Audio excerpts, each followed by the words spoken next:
బుద్ధుందా? వయసు వచ్చినా సరిపోయిందా? ప్రభుత్వ జీతం తీసుకుంటూ తప్పులు చేసినా పర్వాలేదా?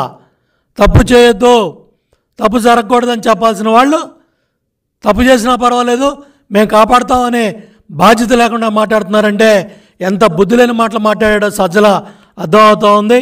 ఇవాళ శాంతి భద్రతల విఘాతానికి కానీ ఎన్నికల ప్రక్రియకి ఎటువంటి ఆటంకాలు కల్పించినా, బహిరంగ వ్యాఖ్యలు చేసినా ఇమ్మీడియట్గా చర్యలు తీసుకోవాల్సిన బాధ్యత ఎన్నికల సంఘం మీద కూడా ఉంది. ఇమ్మీడియట్గా సజ్జల రామకృష్ణారెడ్డిని అరెస్ట్ చేయాలి. అదేవిధంగా ఈ మాట్లాడిన మాటలు కూడా సాక్షి పత్రిక కావచ్చు, సాక్షి మీడియా కావచ్చు, బ్లూ మీడియా కావచ్చు, గంటకి ఏదో ఉద్ధరించినట్టుగా, ఏదో బ్రహ్మాండంగా మాట్లాడినట్టుగా ఇది మరి ఎన్నికల్లో ఈ హింస ప్రేరేపించడానికి, కౌంటింగ్ ప్రక్రియలో గొడవలు జరగడానికి రెచ్చగొట్టే విధంగా కూడా ఈ సాక్షి మీడియా, సాక్షి ఛానల్ ఇవన్నీ ప్రవర్తిస్తూ ఉన్నాయి. ఆ యాజమాన్యాల మీద కూడా చర్యలు తీసుకోవాలని చెప్పి కూడా నేను ఎలక్షన్ సంఘాన్ని కోరుతూ ఉన్నాను.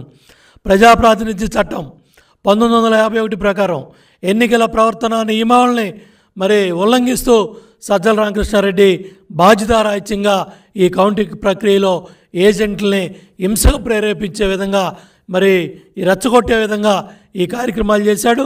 దాని ప్రకారం కూడా చర్యలు తీసుకోవాలని చెప్పి కూడా ఎన్నికల సంఘాన్ని కోరుతూ ఉన్నాను.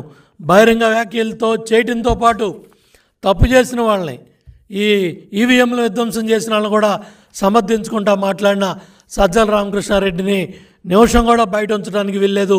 ఇమ్మీడియట్గా తక్షణం అరెస్ట్ చేయాలని కూడా డిమాండ్ చేస్తూ ఉన్నాను. అట్లాగే ప్రభుత్వ సలహాదారి ఉద్యోగం నుంచి కూడా తొలగించాలని కూడా డిమాండ్ చేస్తూ ఉన్నా. ఎందుకంటే తాడేపల్లి కొంపలో ఉండి గత 4 రోజులుగా ముఖ్యమంత్రి కార్యదర్శి ధనంజయ రెడ్డి, సజ్జల రామకృష్ణారెడ్డి, ఆ సోషల్ మీడియా చేసే బడుద్దాయి సజ్జల భార్గవరెడ్డి, అదేవిధంగా రఘురామరెడ్డి, వీళ్ళందరూ కూడా ఈ ఏదైతే టెలికాన్ఫరెన్స్ల ద్వారా ఏదైతే చీఫ్ సెక్రటరీ జవహర్ రెడ్డిని అడ్డం పెట్టుకొని ఏదైతే రిటర్నింగ్ ఆఫీసర్ని బెదిరించే కార్యక్రమాలు కూడా వీళ్ళు ఈ దుర్మార్గులు యంత్రాంగం అంతా కూడా చేసింది.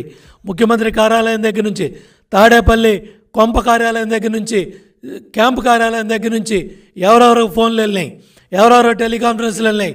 ఇవాళ చూడండి, చాలా ప్రాంతాల్లో రిటర్నింగ్ ఆఫీసర్సు మాకు ఆరోగ్యం బాగోలేదని ఒకళ్ళు, లేకపోతే మేము భయపడుతున్న వాళ్ళని ఒకళ్ళు, ఒత్తిళ్ళు వస్తున్నాయని ఒకళ్ళు, మమ్మల్ని తప్పించమని ఇవాళ రాయలసీమ ప్రాంతంలో కొంతమంది ఆర్ఓలు, కొంతమంది పోలింగ్ అధికారులు, కౌంటింగ్కి వెళ్ళే అధికారులు మరి ఎన్నికల సంఘాన్ని అడుగుతున్నారంటే దీనికి బాధ్యత ఈ సజ్జల రామకృష్ణారెడ్డి లాంటి ఈ వ్యాఖ్యల వల్లే ఈ దుర్మార్గాలు, ఈ అరాచకాలని బట్టబయలవుతూ ఉన్నాయి.